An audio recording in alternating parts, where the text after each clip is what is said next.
Muy buenos días, bendiciones para el pueblo de Dios. Es un gozo volvernos a reunir y compartir de nuevo esta palabra. Vamos a orar para recibir la bendición del Padre, del Hijo y del Espíritu Santo sobre nosotros. Padre, gracias te damos por este hermoso día que nos permite nuevamente, Señor, congregarnos en tu nombre.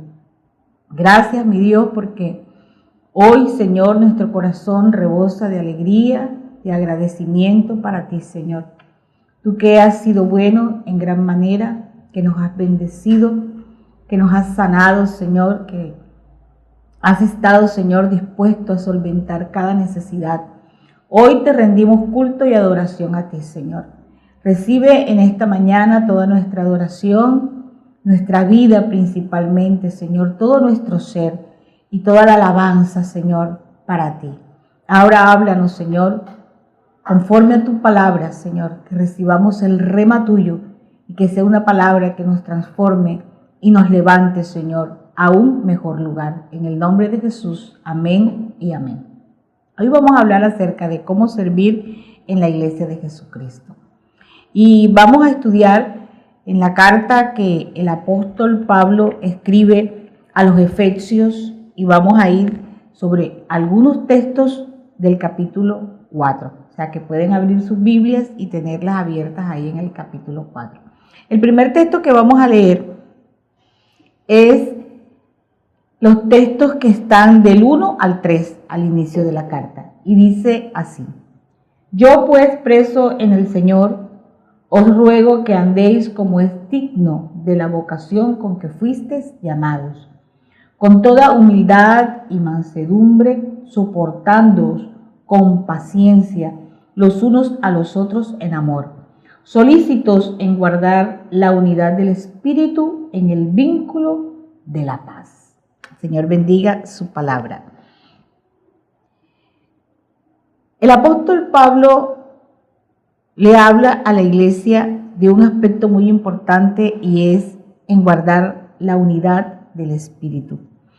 El Señor Jesús es el centro de esta unidad y alrededor de Él todos nosotros podemos congregarnos en unidad.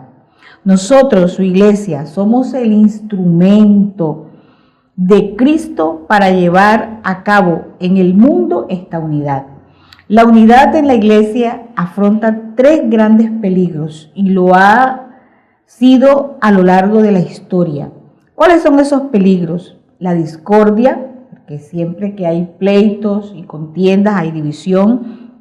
La diversidad en los ministerios por aquello de los celos ministeriales y las falsas doctrinas, que definitivamente destruyen la unidad de la iglesia.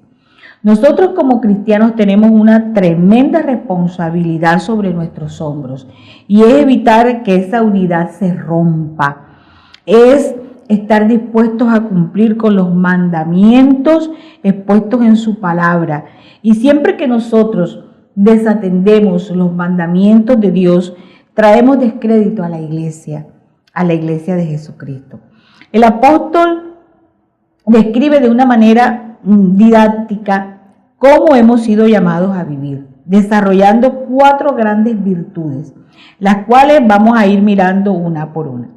La primera virtud de la que él habla es la unidad, y es justamente en la era del cristianismo que la humildad empezó a prevalecer como una de las primeras virtudes. Antes de esto la humildad se consideraba como algo bajo, rastrero, servil, poco noble, sin ninguna importancia realmente para el ser humano que quería tener de pronto prestigio o quería tener algún nombre. Pero fue justamente el cristianismo quien coloca esta virtud a un nivel elevado. ¿Por qué? Porque el cristiano empieza a hacer una comparación entre nuestra propia vida con la vida de Cristo. Y es ahí donde entendemos que es Cristo el dador de la vida, que es Cristo el dador de todo lo que tenemos. Cuando nosotros comprendemos que realmente somos creados, que somos criatura de Dios, que solos no podemos hacer nada, nos corresponde entonces ser humildes en la presencia de nuestro Creador. Y es por eso que a partir del cristianismo entonces la humildad se convierte en esa virtud que empiezan a cumplir los cristianos y que luego se va diseminando por todos aquellos que se van uniendo cada vez más al cristianismo. La segunda virtud es la mansedumbre. La mansedumbre tiene un significado muy especial, porque la mansedumbre habla de los derechos, habla de dulzura. La mansedumbre puede explicarse en dos sentidos. Es la persona que se aíra en las proporciones y momentos justos y adecuados, y siempre a favor de las injusticias cometidas en los demás, no en uno mismo. También se puede catalogar como un animal manso, adiestrado, que obedece la voz de su amo sin chistar. Podemos decir entonces que el hombre manso es aquel que vive sometido a Dios. Cada instinto, pasión, pensamiento, cada deseo en su corazón está sometido a Dios. Es el hombre aquel en el que ha muerto el yo, y ahora toda su vida está dirigida y dominada por Dios. La tercera gran cualidad de la que nos habla el apóstol es la paciencia. Paciencia, ¿verdad? Muchos pedimos paciencia, algunos somos muy impacientes en la vida. Para la paciencia también tenemos dos definiciones. Una va en dirección en describir el espíritu cristiano, aquel que jamás cede, que aguanta, que espera hasta lo último, que persiste, que jamás admite una derrota, que no admite ser vencido por alguna tarea o por un quebrantamiento, por una desgracia o sufrimiento. No se detiene ante el desengaño o el desaliento. Aguarda hasta el fin y cosecha su promesa y su recompensa. Ese es un espíritu, ¿verdad?, de la paciencia del cristiano. Pero también existe una definición, y esta a mí me gusta mucho porque considero que la necesito en mi vida, y es que se define como espíritu paciente aquel que tiene el poder de vengarse, pero nunca lo hace. Es aquel espíritu que rehúsa el desquite, aquel que soporta todo lo que los hombres puedan hacerle. Para ilustrarlo de una mejor manera, podríamos hablar de un perro grande, de esos fuertes, con unas mandíbulas bien crecidas, que de un solo zarpazo o de un solo mordisco podría dañar a otro. Y al lado de él hay un cachorro juguetón que le ladra, le muerde la cola, lo molesta, que está encima de él.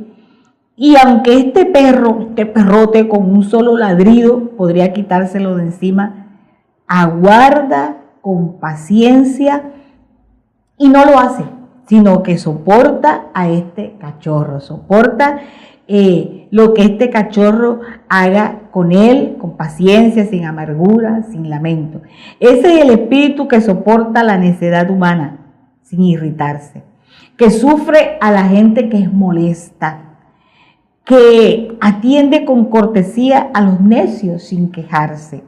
Como cristianos debemos tener la paciencia que Dios nos ha tenido a nosotros. O sea, si Dios ha sido paciente conmigo y yo puedo reconocer quién soy yo, qué soy capaz de hacer y qué he hecho, y Dios tiene paciencia de mí, tiene paciencia conmigo, entonces yo tengo que tener paciencia con los demás. La cuarta cualidad es el amor. Los escritores griegos tuvieron que ensayar una palabra para hablar acerca del amor cristiano. Y esa palabra fue ágape. Porque ágape se diferencia del amor eros, que era entre parejas, se diferencia del amor filial, que era entre padres, hijos, personas que se conocían. El significado real de ágape muestra una benevolencia increíble. Cuando sentimos una buena voluntad hacia aquellos que no son amables para nada. Cuando nosotros podemos amar a aquellos que no nos aman. El amor ágape nos compele siempre a no sentir ninguna amargura o deseo de venganza, sino de buscar siempre el bien de los demás, no importando lo que nos hayan hecho. Estas 4 virtudes se derivan de una quinta, que es la paz. Pablo nos exhorta a guardar la unidad en el vínculo de la paz. Solo puede suceder esto cuando nuestro yo desaparece. Mientras el yo sea el centro de nuestra vida, será lo único que nos interese. Y no pensaremos en los demás. El yo es un asesino de la paz, porque cuando en la sociedad predomina el yoísmo, solo estamos pendientes de nosotros mismos. Se elimina la unidad, se elimina el conglomerado. Ya hay una individualidad, hay agresividad, hay posesión. No podemos compartir, ser comunitarios. Solo cuando muere el yo. Y esto lo hace Cristo en nuestras vidas, porque cuando Cristo nace en nuestros corazones, nuestro yo empieza a morir. ¿Y por qué esto se hace realidad? Porque Jesús fue el único que vino a hacer la paz entre nosotros y Dios, entre la humanidad, entre la naturaleza y Dios. Entonces, por eso es que el apóstol nos habla de que tenemos que mantener el vínculo de la paz, o sea, esa unión que tenemos con Dios a través de Cristo. Y solamente Cristo puede crecer y desarrollarse en nuestros corazones cuando nuestro yo muere. Estas cualidades son las características de una iglesia verdadera. Cuando nosotros ingresamos a alguna institución, una organización, siempre la organización tiene normas, tiene leyes. Y si nosotros las incumplimos de alguna manera, colocamos en descrédito esas instituciones. Pues cuando nosotros entramos a la iglesia de Cristo, somos parte de ese cuerpo, tenemos mandamientos, normas, leyes que cumplir. Y entre ellos están estas 4 virtudes que nosotros debemos manejar, que nosotros debemos procurarnos, ¿verdad? Cumplirlas en nuestra vida como un servicio a la iglesia. No es un servicio para mí, es un servicio a la iglesia de Jesucristo. Porque cada vez que nosotros no somos humildes, no somos mansos, no procuramos la paz y no procuramos la unidad, ¿verdad? Y el amor, entonces estamos teniendo hacia los demás un descrédito de la vida de la iglesia, un descrédito de la vida cristiana. Ahora bien, ¿qué función tengo yo en la edificación del cuerpo de Cristo? Ahora nos vamos a ir a Efesios 4 y vamos a leer del 7 al 10. Efesios 4 del 7 al 10. Dice, pero a cada uno de nosotros fue dada la gracia conforme a la medida del don de Cristo. Por lo cual dice, subiendo a lo alto llevó cautiva la cautividad y dio dones a los hombres. Y eso de que subió, ¿qué es? Sino que también había descendido primero a las partes más bajas de la tierra. El que descendió es el mismo que también subió por encima de todos los cielos para llenarlo todo. El apóstol Pablo cita aquí el Salmo 68, en el verso 18, donde explica cómo un rey hace una conquista en una batalla y luego de pelear sube a su ciudad llevando consigo los prisioneros y el botín de guerra, demostrando su poder conquistador. Jesús bajó de los cielos a la tierra y luego subió a los cielos glorioso y regresó para entregar dones a los hombres. No como otros reyes que vienen y exigen tributo. Él solo pide alabanza y adoración. Ese Cristo glorioso resucitó. Es el mismo que estuvo en la tierra. Y hoy que está en los cielos, que volvió a los cielos, Desde ahí ama al pecador, desde ahí sana al enfermo. Él es el que nos conforta en medio del sufrimiento y del dolor. Nos ha considerado sus amigos ahora que Él está en su gloria. No se olvida de sus hijos. Él lo prometió, estar presente todos los días de nuestra vida. Él subió a lo alto para dejar este mundo. Pero a la vez que dejó el mundo, ahora lo colma todo, lo llena todo con su presencia. Y entregó dones a los hombres y entregó organización para que la iglesia pueda seguir desarrollándose. Primero dice en Efesios 4, podemos leer del 11 al 13, que lo primero que el Señor instituyó en su iglesia, y lo escribe el apóstol Pablo a la iglesia de Éfeso, fueron los apóstoles.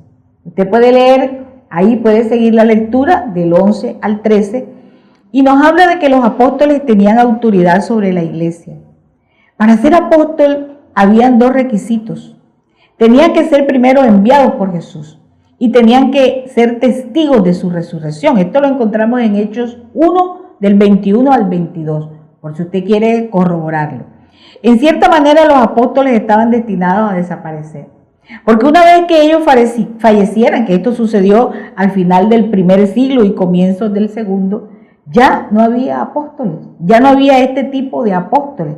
Por eso la apostolitis que existe hoy no es bíblica, hermanos. Esto se dio con un movimiento allá por los años 30, 40, 50, y empezaron a darse este tipo de apóstoles, pero no fue así desde la creación de la iglesia de Jesucristo. Pero también nos habla de que hubo profetas.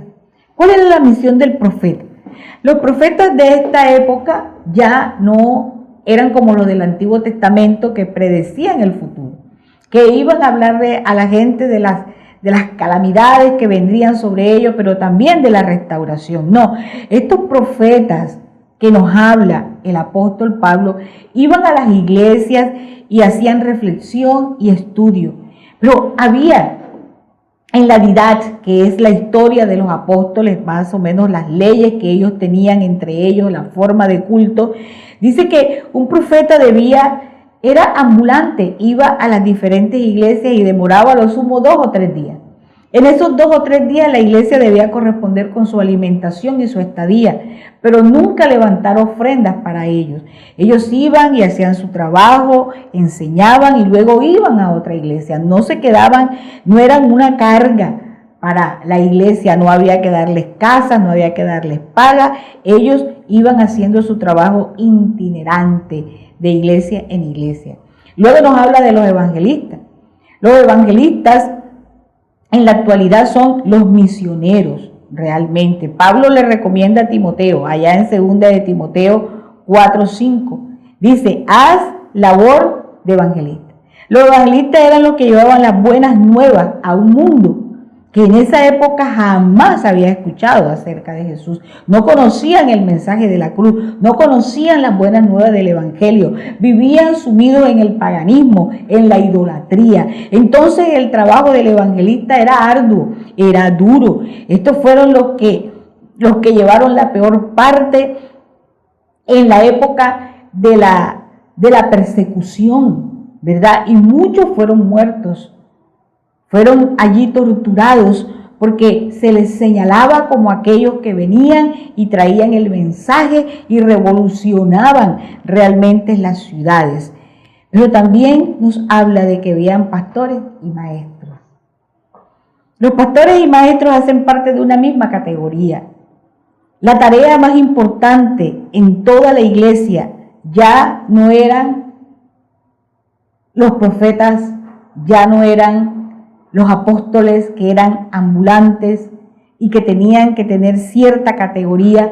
Ya ahora la iglesia se establecía en un lugar fijo, en toda la costa del Asia Menor, en toda la costa del Mediterráneo, en cada pueblo en donde se iba predicando, se iban estableciendo iglesias. Ahora había un lugar fijo, había un cargo fijo, y esa misión que tenían los maestros y los pastores de la época era triple. Ellos debían copiar los libros y las cartas. porque en esa época no había libros, no se había inventado la imprenta. Entonces era una tarea ardua, ir copiando, ¿verdad?, los libros, ir copiando la carta que enviaban los apóstoles para luego leerla y enseñarla a la iglesia. Debían enseñar a los paganos, o sea, gente que no había escuchado nunca de Jesús. Ellos debían enseñarle toda la historia acerca de la Biblia, por lo tanto debían conocerla para poder enseñarla y debían apacentar la grey. Esto también lo dice el apóstol Pedro, ¿verdad?, que los pastores deben apacentar la grey. El pastor era el que cuidaba las ovejas, las apacentaba, cuidaba el rebaño, buscaba la descarriada, vendaba la que estaba herida. Cada uno de nosotros como cristianos debemos ser pastor de nuestros hermanos, así como Cristo es nuestro pastor. Esta semblanza del pastor, siendo Jesús nuestro amado pastor, quedó plasmada en la memoria de la iglesia, de ser siempre aquel hombre valeroso, aquel hombre que va en busca de las ovejas, de la descarriada, de la herida, y que está ahí cuidando, siempre cuidando del rebaño. Ahora, la palabra nos enseña, hermanos, que el servir a la iglesia no tiene que ver exactamente con un ministerio específico de pastor, de maestro o de profeta, ¿verdad?, dentro de la iglesia. La palabra nos dice que mi mayor responsabilidad como siervo de Dios tiene que ver en las características que muestra mi nueva vida en Cristo. Esta nueva vida en Cristo nos habla el mismo apóstol Pablo ya en el verso 22 en adelante. Nos dice que en cuanto a la pasada manera de vivir, debemos despojarnos del viejo hombre, que está viciado conforme a los deseos engañosos. Dice que debemos renovarnos en el espíritu de nuestra mente y vestidos del nuevo hombre, creados según Dios en justicia y santidad de la verdad. Por lo cual dice, hay que desechar la mentira, hay que hablar verdad cada quien con su prójimo, porque somos miembros los unos de los otros. Y cada vez que yo miento o no digo la verdad, estoy dañando a la otra persona y me estoy dañando a mí mismo. Y da unas recomendaciones que van desde el 26 al 32. Dice, airaos pero no pequéis y no se ponga el sol sobre vuestro enojo. No deis lugar al diablo. El que hurtaba no hurte más, sino que trabaje. Y no solamente que trabaje, sino que ahora lo que trabaja con sus manos debe estar dispuesto a darlo. O sea, hermanos, que el cambio, la nueva vida de lo que el apóstol nos habla, no solamente es dejar. Porque cuando yo dejo mi viejo hombre, tengo que vestirme ahora de un nuevo hombre, un nuevo vestido. O sea, implica que mi nueva vida trae un cambio razonable. Dejo lo viejo, pero agarro lo nuevo, aquello que en verdad interesa, aquello que es para edificación, aquello que es para servicio de la iglesia. Entonces yo no solamente sirvo cuando tengo un ministerio, yo sirvo con mi vida, yo sirvo con mis actuaciones, yo sirvo cada vez que yo leo la escritura y digo, esta palabra es para mí y la aplico, y aquello que en mí no he dejado, empiezo yo a dejar, porque sigue hablando, ¿verdad? Ninguna palabra corrompida salga de vuestra boca, sino la que sea buena para la necesaria edificación. Cada una de mis palabras deben ser sazonadas, deben ser pensadas, deben ser equilibradas, que cuando yo estoy hablando estoy edificando al que está a mi lado. Si es un hermano en Cristo, mayormente, pero si no lo es, aún mi responsabilidad es mayor, porque mi palabra tiene que edificar. Dice, a fin de dar gracias a los oyentes. Dice, no contristéis al Espíritu Santo de Dios, con el cual fuiste sellados para el día de la redención. Quítese de vosotros toda amargura, enojo, ira, gritería, maledicencia y toda malicia. Hermano, desde el día en que nosotros creímos y fuimos sellados para el día de la redención, ya no tiene por qué haber amargura en mi vida, en mi corazón. porque ahora yo soy nacido de nuevo. Yo ahora soy una nueva criatura. La amargura se deja para aquel que no ha conocido a Cristo. Ahora mi vida tiene que estar llena de gozo, de dulzura. Por eso me gusta el significado de la mansedumbre, que es dulzura. Y nos sigue diciendo, ¿verdad? Quítese de vosotros el enojo, la ira, la gritería, la maledicencia y toda malicia. Airaos pero no pecados tiene que ver con que, hermanos, hay momentos en que usted va a tener enojo. Hay situaciones que lo van a enojar. Hay situaciones que lo van a llevar a la ira, a la molestia. Pero ¿qué dice el Señor? El pecado no está en airarme. El pecado está en que termine el día y yo todavía estoy enojado por algo que sucedió en la mañana. Y pasa el día y llega el día siguiente y yo todavía estoy enojado. Un rabino decía que él no podía irse a la cama y dormir en paz si no había solucionado alguna pequeña discusión con alguno de sus compañeros o con algún alumno.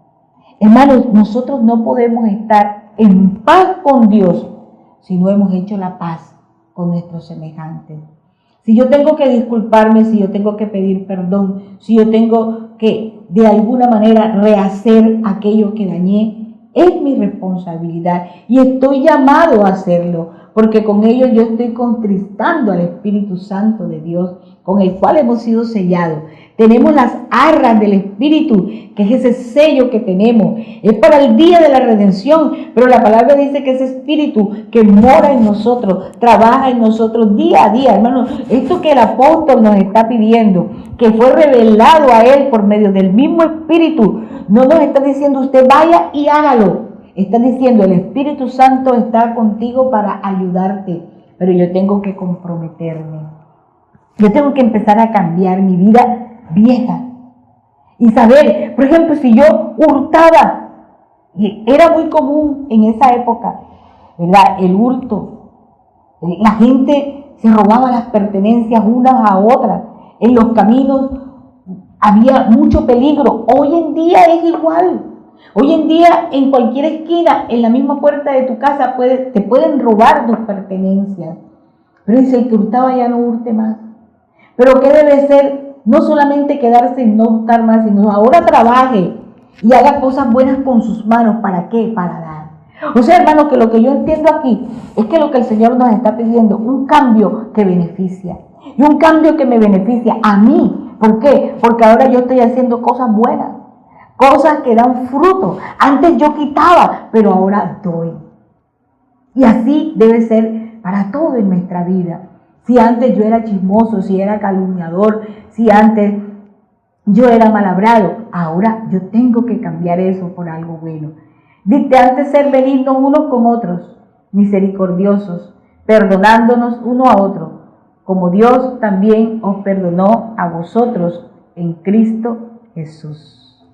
La benignidad, hermano, tiene que ver con lo bueno. La palabra nos enseña que todo lo bueno viene de Dios. Y que de hecho todo lo malo viene del maligno. Por eso el Padre nuestro nos dice, líbranos del mal. Entonces, hermanos, yo tengo que acercarme continuamente al trono de la gracia, como dice la palabra, para hallar el oportuno socorro para mi vida. Porque de hecho, hermanos, en nuestra vieja manera de vivir, en nuestra vida pasada, está llena de maldad, de odio, de amargura, de traumas, de celos, de contiendas. Aún entre nosotros mismos, con nosotros mismos, hay cosas en las que no nos hemos puesto de acuerdo, ahora mucho menos con nuestros semejantes. Pero cuando Jesús vino a hacer la paz, Jesús vino a traer paz en nuestro corazón y vino a hacer la paz entre nosotros y Dios. Ya no hay motivo para estar amargados, ya no hay motivo para estar preocupados, ya no hay motivo para estar enojados, ¿verdad? Ahora Cristo ha hecho la paz. Por eso el apóstol nos compele. Hay que guardar el vínculo de la paz. Y un vínculo es algo que está arraigado. Es una relación que no debe romperse. Porque Jesús dijo, yo soy el príncipe de la paz. Pero lo más importante, dice, perdónense unos a otros. ¿Por qué? Porque también Cristo, Dios, los perdonó a vosotros en Cristo Jesús. Amén. Dios les bendiga, mis hermanos. Dios nos guarde. En esta mañana quiero dejarles un pensamiento. Sé que muchos de nosotros tenemos dones. Algunos los estamos desarrollando, otros no. Pero todos tenemos dones. Algunos en un tiempo lo hemos hecho, otros nos estamos preparando para desarrollarlo.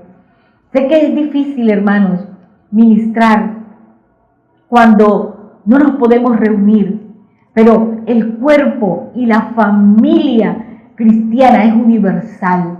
Donde quiera que nosotros estamos, somos parte del cuerpo de Cristo. Y de la manera en que nos reunamos, somos la familia, dependemos. Hay un vínculo que nos une al Padre, porque ahora, por medio de la redención y la salvación, hemos sido llamados sus hijos. Pero hermanos, yo hoy quiero llamarlos a esta reflexión.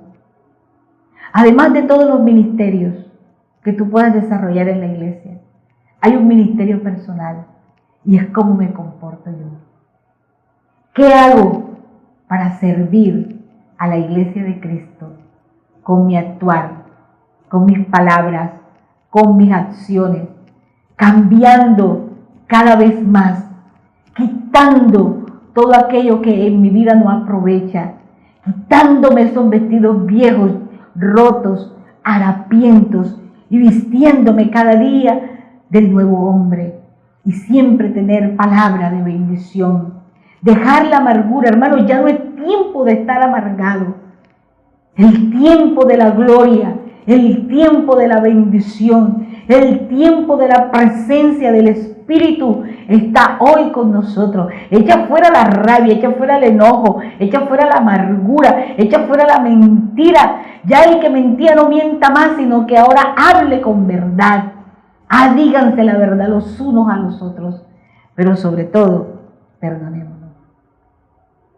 Sé que, hermanos, a veces es difícil perdonar y a veces nos olvidamos de perdonar, pero hay una verdad y es que el Señor nos perdonó, el Señor nos amó, el Señor nos vio cuando estábamos muertos en delitos y pecados y por eso hoy el mejor servicio con el que yo puedo ministrar a mis hermanos es perdonando toda ofensa, todo aquello que pueda herirme y aplicando las virtudes, siendo humilde, siendo manso, siendo amoroso, siendo misericordioso, ¿verdad? Pero sobre todo, ser solícitos en guardar el vínculo de la paz. Dios nos bendiga, Dios nos guarde. Y la paz de Dios, que sobrecede todo conocimiento, sea sobre nosotros, ahora y siempre. Amén y amén. Gloria a Dios. Vamos a orar en esta mañana. Padre, gracias por tu palabra. Oh mi Dios, yo he predicado tu palabra como tú me la has mostrado, como tú me la has enseñado. Y espero no defraudarte, Señor, y cumplir, Padre Celestial, la mayor parte posible, Señor, aquello que tú me has mostrado. Pero ahora te pido que sea tu Espíritu Santo el inspirador de esa palabra, que hable a cada quien, Señor, que entregue a cada quien el rema que necesita y que cada uno de nosotros podamos corregirnos, podamos someternos, Señor, y podamos obedecer tu palabra para ser fieles testigos, Señor, de tu palabra y del cristianismo que tú nos has entregado y de la iglesia ante el mundo. Sobre todo en este tiempo, Señor, convulsionado. Un tiempo incierto, Señor, pero un tiempo que ya tú nos habías hablado, Señor, y nos has mostrado cómo debemos comportarnos, Señor. Gracias por tu palabra, que es viva y eficaz y que nunca jamás regresa vacía. En el nombre de Jesús. Amén y amén. Dios les bendiga, Dios les guarde.